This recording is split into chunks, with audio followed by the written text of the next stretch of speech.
Hariom friends मु सुब्रत आपणଙ୍କୁ स्वागत करुछि मो YouTube channel Subrata astro Odia YouTube channel को बंधुगण आज आमे जानिबा एही भिडियो रे 26 मार्च 2024 तारिख मंगलवार दिनर द्वादश राशि राशिफल विषय रे प्रथमे जानिबा मेष राशि विषय रे मेष राशि आज स्वगृही केन्द्रस्थ चंद्र प्रभाव रे लोकप्रियता जन समर्थन एवं कर्म क्षेत्र रे प्रशंसार पात्र हेबे।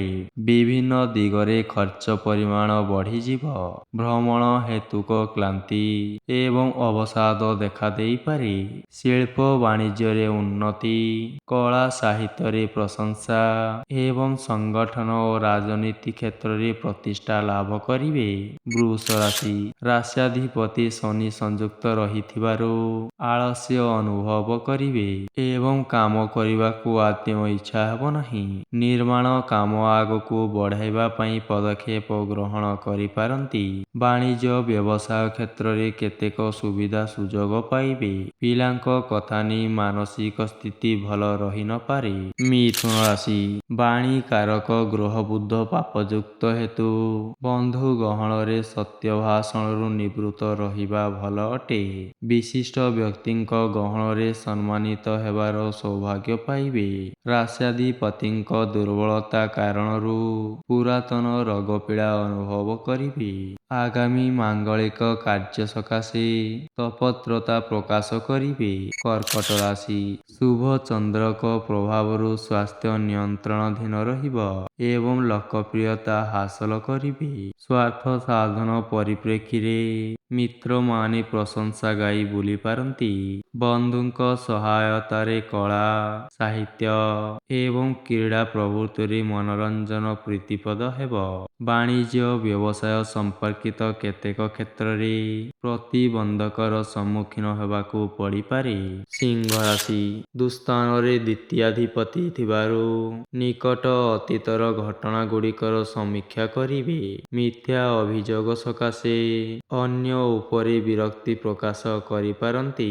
ଋଣ ସୂତ୍ରରେ ଅର୍ଥ ଲାଭ କରିବା ସକାଶେ ବନ୍ଧୁଙ୍କ ସହ ଆଲୋଚନା କରିପାରନ୍ତି। ରଚନାତ୍ମକ କାର୍ଯ୍ୟ କଳା କ୍ରୀଡ଼ା ଚଳଚ୍ଚିତ୍ର ଏବଂ ବୈଷୟିକ କ୍ଷେତ୍ରରୁ ପ୍ରଶଂସିତ ହେବେ।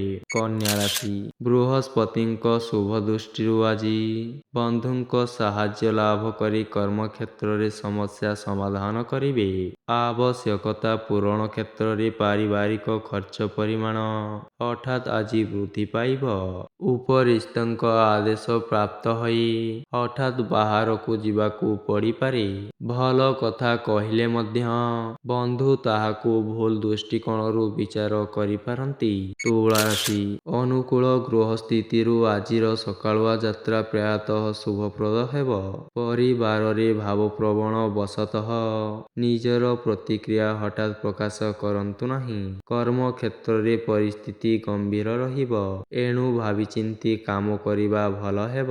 ବିବାଦୀୟ ଘଟଣାରେ ମଧ୍ୟସ୍ଥତା କରି ପ୍ରିୟ କଥା ମାଧ୍ୟମରେ ସମସ୍ୟା ସମାଧାନ କରିବେ। ବିଛା ରାଶି ଚତୁର୍ଥସ୍ଥ ଶନି ଏବଂ ମଙ୍ଗଳଙ୍କ ଦୃଷ୍ଟି କର୍ମକ୍ଷେତ୍ରକୁ ବିଶୃଙ୍ଖଳିତ କରିପାରେ। ଯାନବାହନ ଚଳାଚଳ ସମୟରେ ସତର୍କତା ଅବଲମ୍ବନ ନକଲେ ଆଜି ଅସୁବିଧାର ସମ୍ମୁଖୀନ ହୋଇପାରନ୍ତି। ପଦସ୍ଥ ବ୍ୟକ୍ତିବିଶେଷଙ୍କ କ୍ଷେତ୍ରରୁ ଉପକୃତ ହେବା ସାଙ୍ଗକୁ ଲୋକ ସମ୍ପର୍କ ବୃଦ୍ଧି ପାଇବ। ବନ୍ଧୁଙ୍କ ଜରିଆରେ କୌଣସି ଖବର ପାଇ ବିସ୍ମୟ ପ୍ରକାଶ କରିବେ। ଧନୁ ରାଶି ଗୃହ ଦୁଃସ୍ଥିତିର ପ୍ରଭାବରେ ଅତୀତ ଘଟଣାକୁ ନେଇ ମନ ଭାରାକ୍ରାନ୍ତ ରହିବ। ପୂର୍ବ ଘଟଣାକୁ କେନ୍ଦ୍ର କରି ମନରେ କିଛି ଭୟ ଏବଂ ଆଶଙ୍କା ଜାଗ୍ରତ ହୋଇପାରେ। ଅନ୍ୟମାନଙ୍କ କଥା ଏବଂ କାମ ମନକୁ ନ ପାଇଲେ ମଧ୍ୟ କିଛି କରିପାରିବେ ନାହିଁ। ଆନୁଷ୍ଠାନିକ କାର୍ଯ୍ୟରେ ଯୋଗଦେଇ ବନ୍ଧୁଙ୍କ ସହ ଆଳାପ ଆଲୋଚନାରେ ସମୟ କଟାଇବେ।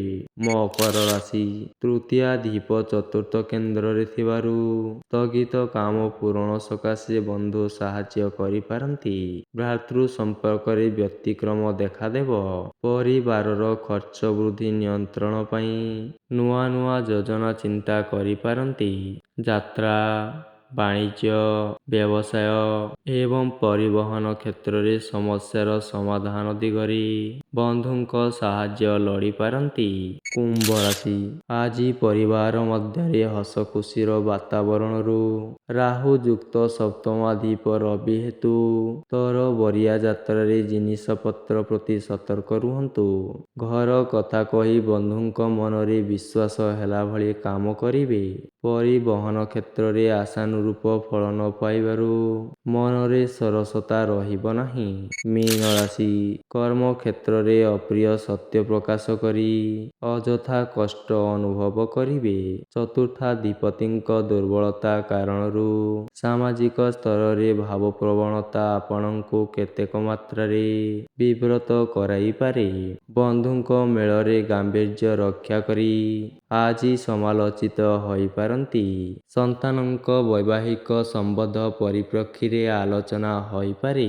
ବନ୍ଧୁଗଣ, ଭିଡ଼ିଓଟି ଯଦି ଭଲ ଲାଗିଥାଏ, ଭିଡ଼ିଓଟିକୁ ଆପଣମାନେ ଲାଇକ୍, ସେୟାର ଏବଂ ସବସ୍କ୍ରାଇବ୍ କରିଦିଅନ୍ତୁ।